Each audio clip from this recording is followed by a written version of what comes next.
Assalamu alaikum wa rahmatullahi wa barakatuh. Mtazamaji, karibu katika kipindi chako Bomba, kipindi cha Fungua Muadhini chini ya udhamini wa Unga ni Taifa, bidhaa kutoka Mombasa Maize Millers. Na siku hii ya leo tupo katika maeneo ya Mwagosi katika msikiti wa Salim Chai, ambapo sisi kama kikosi cha Mombasa Maize Millers tumeweza kufika hapa kwa ajili ya kufungua muadhini na ndugu zetu wa eneo hili, na pia waweze kutupatia majibu kutokana na lile swali letu la siku ya leo. Na swali letu siku ya leo linasema, je, ni jambo gani ambalo kitambo lilikuwa linaonekana ni kosa kubwa sana kulifanya, ila kwa sasa linaonekana ni jambo dogo kabisa? Ni tatizo la mavazi. Zamani watoto wa kike huvaa vizuri wakajistiri. Zamani ilikuwa ukienda ukiposa yule mwanamke ama yule mtarajiwa wako huwezi muona mpaka siku ya nikaha, lakini sasa hii wenda posa leo, siku ya pili watoka wenda kupare.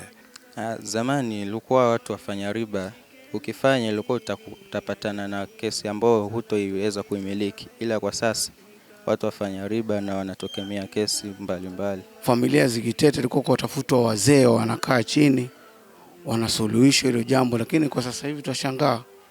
Sasa hivi watu kutete imekuwa ni kitu cha kawaida, watu wanateta na hakuna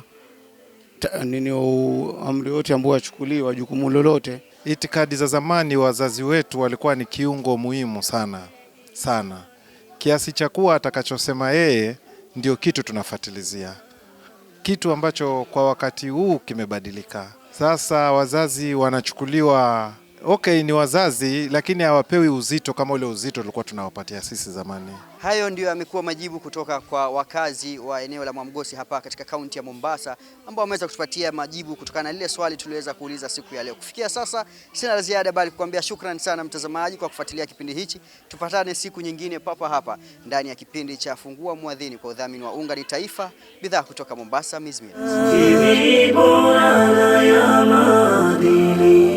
Inayotupa yaliyo ya kheri, Waislamu lijueni hili, TV bora ni Al-Hajar.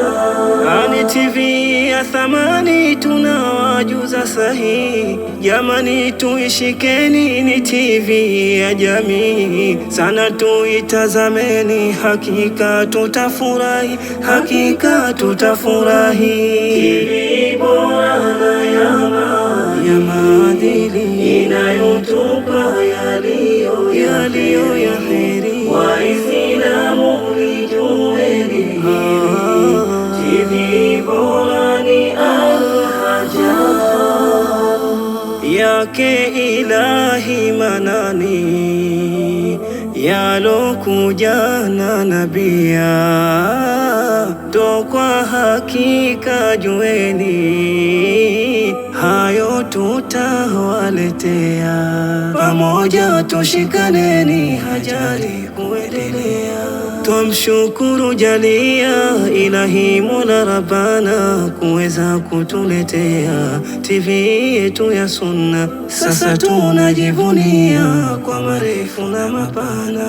TV bora ya maadili, inayotupa yaliyo ya kheri, Waislamu lijueni hili, TV bora ni Al-Hajar.